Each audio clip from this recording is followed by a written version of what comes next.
The gravy hadn't even been passed around the Thanksgiving table when the interrogation began. So Emily, my mother-in-law, Margaret Whitman, adjusted her designer glasses, still teaching at that public school. I nodded, carefully spreading my napkin across my lap. Yes, still teaching AP Computer Science at Roosevelt High. Such a waste, she sighed dramatically, exchanging knowing looks with my father-in-law. All that education, and you're making what, $45,000 a year? My husband Tom squeezed my hand under the table.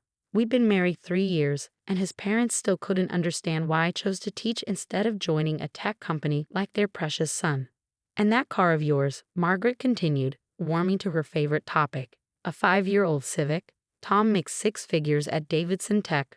Surely you could afford something more appropriate for the family image.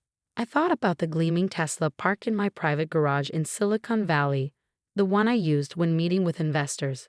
But here in suburban Chicago, my Honda Civic served its purpose perfectly. I like my car, I said simply, accepting the mashed potatoes from Tom's sister Jennifer. It's reliable. Well, at least one of you has a real career, Margaret smiled proudly at Tom. Davidson Tech just landed that huge contract with Global Education Solutions. Didn't they, dear? $20 million for their new learning platform? Tom shifted uncomfortably in his chair. He knew exactly why Davidson Tech had landed that contract, but like me, he was sworn to secrecy. Actually, he began, but I gave his hand another squeeze. Not yet. The truth was, I did have another job besides teaching. A rather significant one. 7 years ago, I'd founded Learn Tech Solutions, now the largest educational technology company in North America. Our learning platforms serve over 10 million students worldwide, generating annual revenues exceeding $500 million. But almost no one knew I was the CEO. I operated through a carefully constructed system of proxies and virtual offices, appearing in public only when absolutely necessary and using my married name, Emily Whitman, exclusively for my teaching career. To the tech world, I was E.G. Chen, the reclusive founder of Learn Tech, known for brilliant innovation and obsessive privacy. There were reasons for my secrecy. Good ones. I'd watched too many education startups lose their soul after going public, seeing too many founders become more focused on stock prices than student outcomes. By maintaining my teaching career and my anonymity, I kept one foot firmly in the real world of education. Every day in my classroom reminded me why I'd started Learn Tech in the first place. Speaking of education technology, Jennifer chimed in. My friend works at Learn Tech Solutions. Says they're revolutionizing a whole industry. Did you ever think about applying there, Emily? They probably pay teachers better than public schools. I hid my smile behind a sip of water, as she only knew that her friend was probably one of my 3,000 employees. I've looked into them, I replied neutrally. They do good work. Good work? Margaret scoffed. They're worth billions. That's what you should be aiming for, not wasting your time with high school students. Tom's fork clattered against his plate. Mom. It's okay, I said softly. The moment would come soon enough. The rest of dinner passed in a familiar pattern of subtle digs and not-so-subtle suggestions about my career choices. Margaret detailed her country club friends' children's successes, the investment bankers, the startup founders, the corporate lawyers. None of them settling for teaching. Later, as we helped clear the dishes, Tom whispered, You know Davidson Tech's CEO is visiting your school on Monday, right? For that coding initiative? I nodded, stacking plates in the dishwasher. Should be interesting. Mom and Dad insisted on coming too. They want to show off their connection to the project. They have no idea they'll be walking into your classroom. Life has a funny way of revealing truths, I said, thinking of the contract that had brought all this about. 2 months ago, Davidson Tech had bid on a major contract with Global Education Solutions, a $20 million deal to provide learning software to school districts nationwide. What they didn't know was that Global Education Solutions was a subsidiary of Learn Tech. We created it specifically to partner with promising tech companies, helping them develop better educational products. I've been watching Davidson Tech for months. The technology was innovative, but they needed guidance on the educational side. The kind of insight that could only come from real classroom experience. The kind of insight I had. The contract had a specific requirement: all software had to be tested in real classrooms, with the lead developer personally observing its use. Davidson Tech's CEO, Michael Davidson, had chosen Roosevelt High for the pilot program, unaware that he'd be walking into the classroom of the very person who controlled his company's future. Emily, Margaret's voice cut through my thoughts. Are you going to help with dessert, or are you too busy daydreaming about grading papers? I smiled, thinking about the stack of contracts on my other desk, my CEO desk, waiting for my signature. Coming, Margaret. The weekend passed quickly. I spent Saturday morning in my home office, connected to LearnTech's secure servers, reviewing quarterly projections and approving new development initiatives. In the afternoon, I graded AP computer science projects, finding inspiration in my students' creative solutions to coding challenges. Sunday evening, my secure phone buzzed with a message from my executive assistant. Davidson Tech team confirmed for 9 a.m. classroom observation. Global Ed contract ready for final approval. I sent back a quick acknowledgement, then turned to help Tom with dinner. He was still amused by the whole situation. I can't believe they've never Googled you, he said, chopping vegetables. One search for E.J. Chen LearnTech would show your MIT graduation photo. People see what they expect to see, I replied. Besides, I had those search results carefully curated years ago. Try finding that photo now.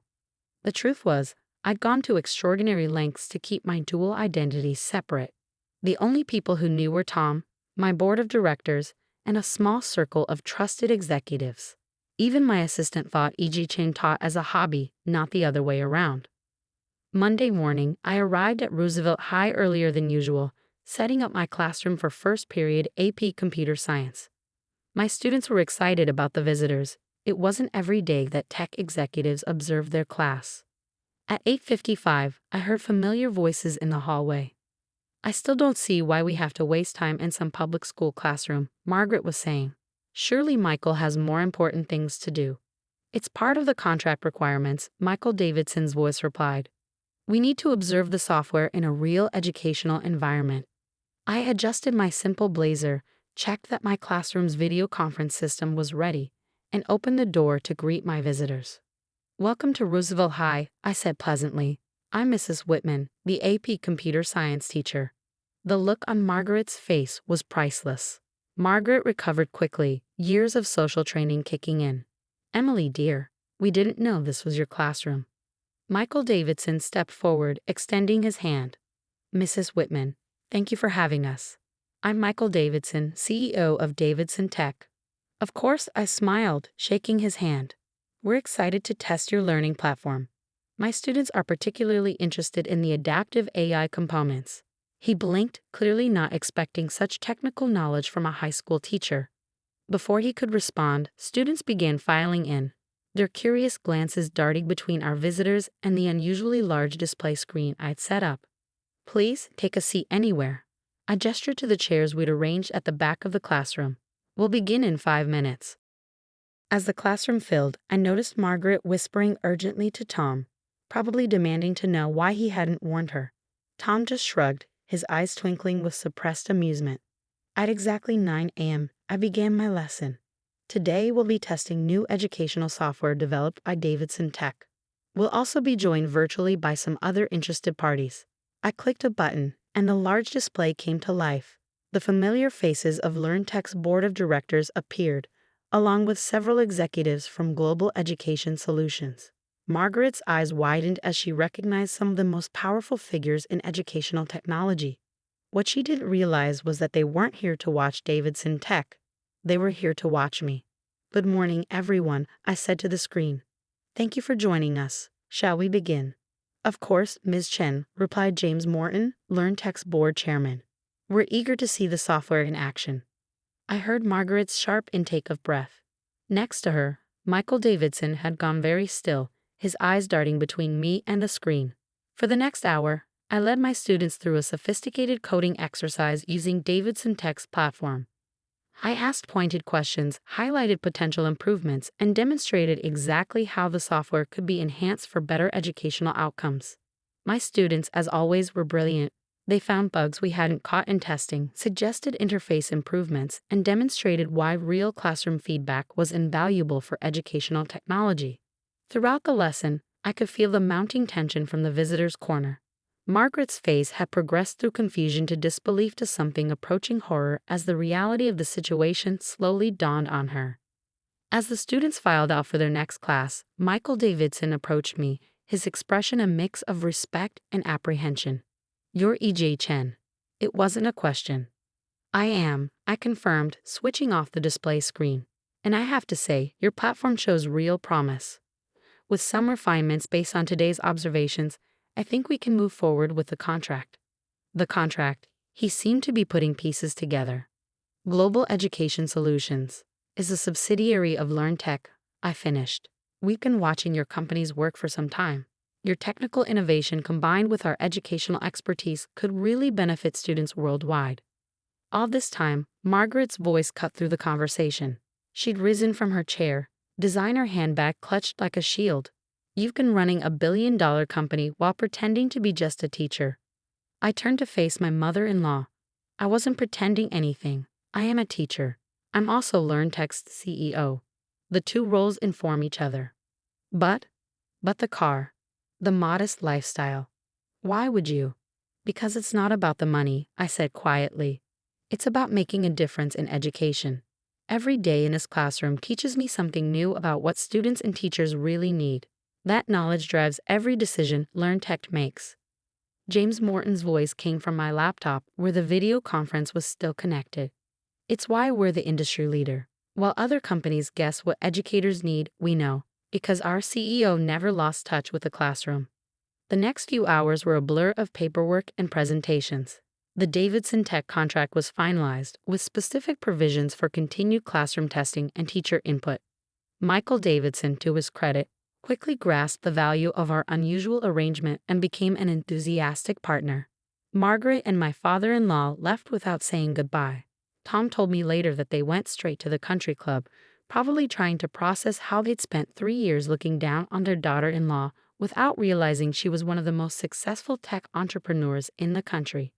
That evening, as Tom and I had dinner in our modest suburban home, my secure phone buzzed with a message. The Davidson Tech story had leaked to the press. My careful anonymity was about to end. "Are you ready for this?" Tom asked, watching me read the message. I thought about my students, about the real impact we could make now that Davidson Tech was on board. "You know what? I think I am." The story broke the next morning. "Secret billionaire teaching high school. The double life of tech CEO E.J. Chen," read the headlines. My phone didn't stop ringing. I went to work anyway. "Is it true, Mrs. Whitman?" my students asked as they arrived for first period.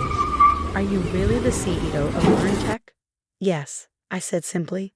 "Now let's talk about today's coding challenge." They grinned and opened their laptops. These kids, they got it.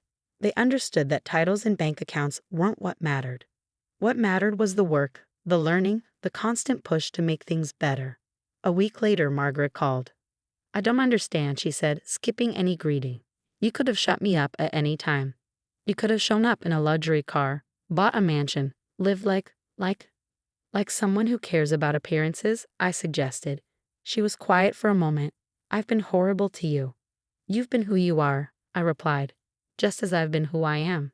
"And who is that, exactly?" I looked around my classroom, at the projects pinned to the walls, the eager faces of students arriving early to work on their coding. I'm a teacher who happened to build a tech company. Or maybe I'm a CEO who never stopped teaching. Does it matter? After that, things changed. Not all at once, but gradually. Margaret stopped making comments about my car, my clothes, my career choices. Instead, she started asking questions about education, about technology, about making a difference. The press eventually moved on to other stories. My students adjusted to having a CEO as their teacher, though they did convince me to let them beta test all new LearnTech products. Davidson Tech's learning platform, refined by real classroom feedback, became an industry standard.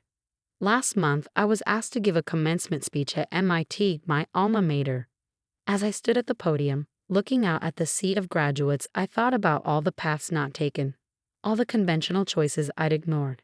Success isn't about titles or bank accounts, I told them. It's about impact. Find work that matters. Stay connected to the real world. And never ever let anyone define your worth by your salary or your car. In the audience, I spotted Margaret sitting between Tom and Jennifer. She was actually taking notes. These days, when people ask why I still teach, I tell them the truth. Every morning in my classroom reminds me why I built LearnTech in the first place. Every student question sparks new innovations. Every coding challenge reveals new opportunities. Yes, I could have lived differently, could have flaunted my success, put Margaret and her country club friends in their place years ago. But that would have meant losing touch with what really matters. Besides, there's something deeply satisfying about being underestimated, about quietly changing the world while others focus on appearances, about proving that success doesn't always look the way people expect it to. Last week, one of my students asked me if it was hard balancing teaching with running a billion-dollar company. Not as hard as pretending to be less than you are to please others, I told her. Once you know who you are and what matters to you, the rest is just details. And as I watched her work through a complex coding problem, I smiled, thinking about all the lives we touch, all the potential we unlock, when we stop worrying about how things look and focus on how they work. After all, the best success stories aren't always the ones everyone can see. Sometimes they're written in quiet classrooms, one student at a time, while the world focuses on flashier things.